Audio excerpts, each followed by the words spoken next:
back to another episode of Avid Fantasy Football. We got our Week 9 rankings here for wide receivers, and there's going to be a couple good matchups here, so let's go ahead and take a look at some of them. Starting off with number 1, we got Tyreek Hill versus the Chiefs. Kind of a matchup we've been hoping to see again here, and it looks like this year we're going to get it. Tyreek Hill up against his former team is going to be a good opportunity for him to continue showing why he was traded for so many first-round picks. Number 2, you got A.J. Brown versus the Cowboys. Love the opportunity here. Cowboys are a little stingy on offense. However, A.J. Brown's pretty much wide receiver proof or matchup proof at this point. Number 3, you got Stephon Diggs at the Bengals. They're a little tough against the pass as well, but Stephon Diggs is going to have a lot of opportunity, especially with Josh Allen. This could be a potential shootout here in this game, and I absolutely love the opportunity for Stephon Diggs. And there's this opponent right there at number 4, Jamar Chase versus the Bills. Another great opportunity. Again, shootout potential here in this game. Love the matchup.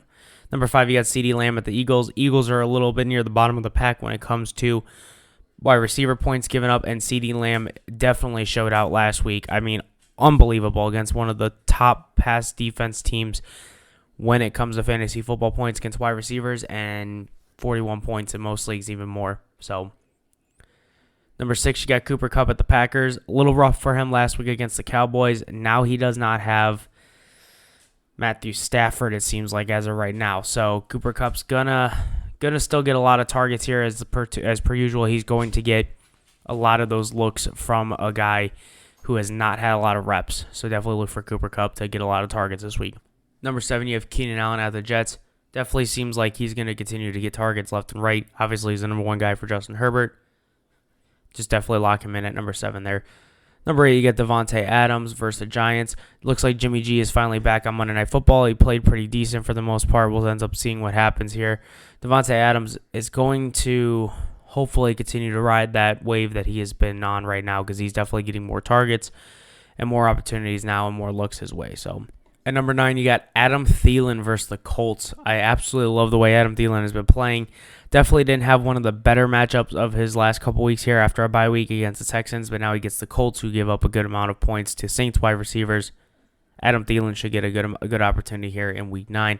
Number 10, Jalen Waddle versus the Chiefs. Another opportunity for Jalen Waddle to continue to stack up those points like he has been the last couple weeks. More of that high-end flex, low-end wide receiver 2 status right now.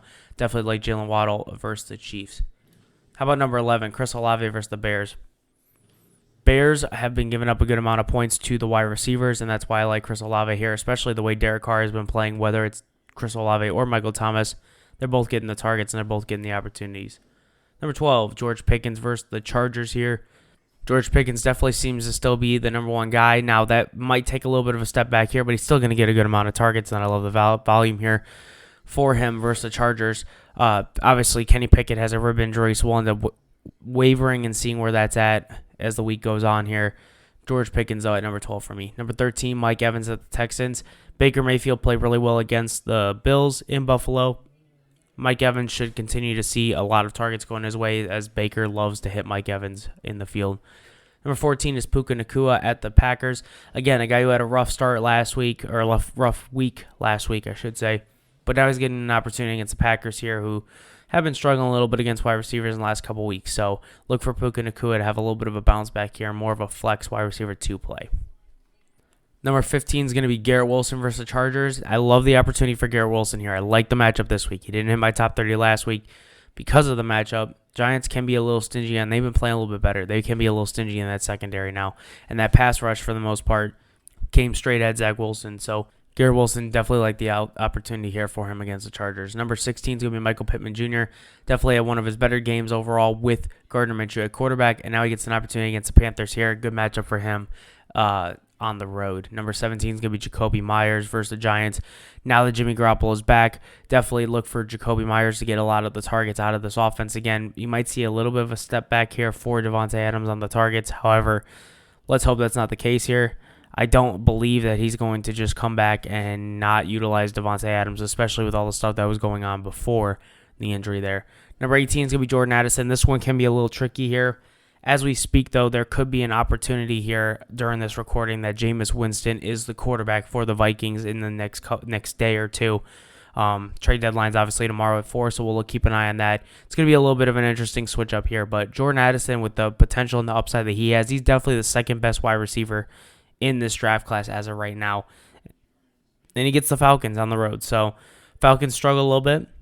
See what happens. Could end up being a shootout in this one, depending on who's at quarterback for the Vikings, but Falcons look like they're going to end up having to ride with Taylor Heineke, so we'll end up keeping an eye on that. They haven't made the official word yet, but definitely could be a decent game to watch here if it turns into a shootout like it could with Taylor Heineke and potentially Jameis Winston. So number 19 is DeAndre Hopkins at the Steelers. Steelers are one of the worst when it comes to wide receivers and giving up points to them. As you've finally seen, Calvin Ridley score a decent amount of points for the first time in a couple weeks since he scored a good amount of points against Buffalo in London.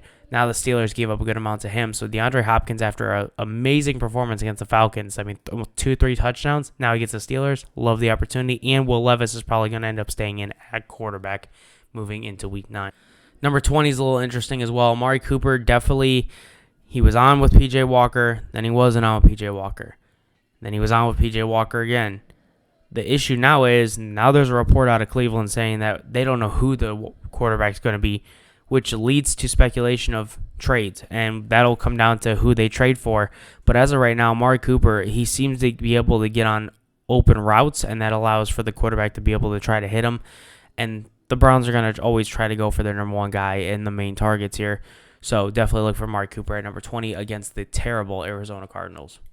Number 21 is going to be Zay Flowers versus the Seahawks. As you just heard me with Amari Cooper, he kind of played very well here against the Seattle Seahawks in Week 8, even though they ended up losing that game. However, Zay Flowers definitely is the guy for Lamar Jackson in the same sense that Amari Cooper is for whoever's at quarterback.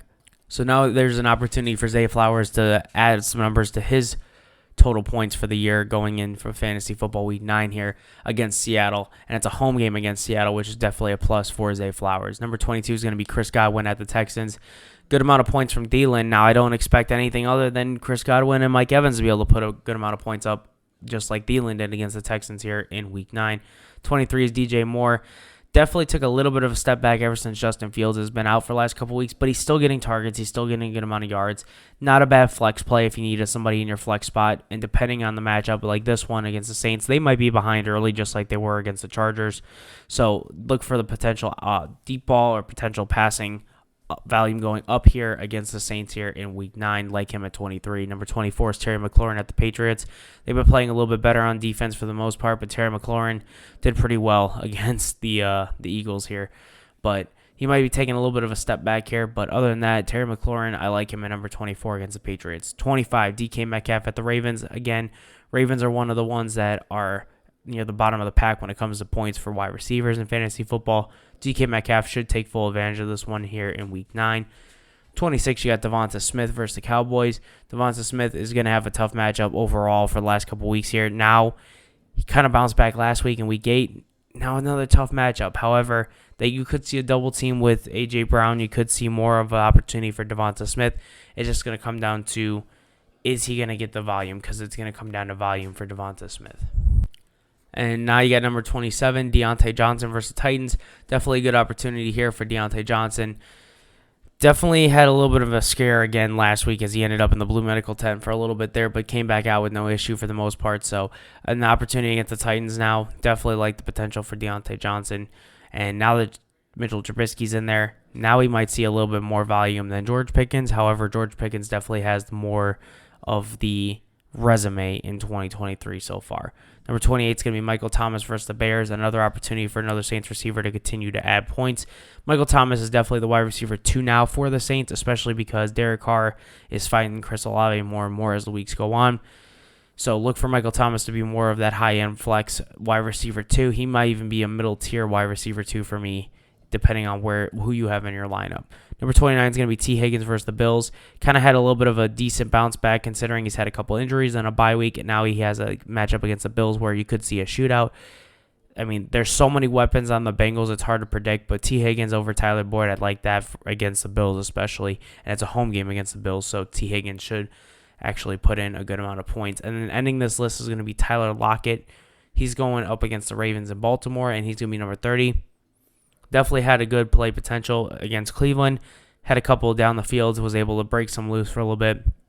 So just look for Tyler Lockett to have a good day overall. And that's going to do it for our wide receiver rankings for Week 9.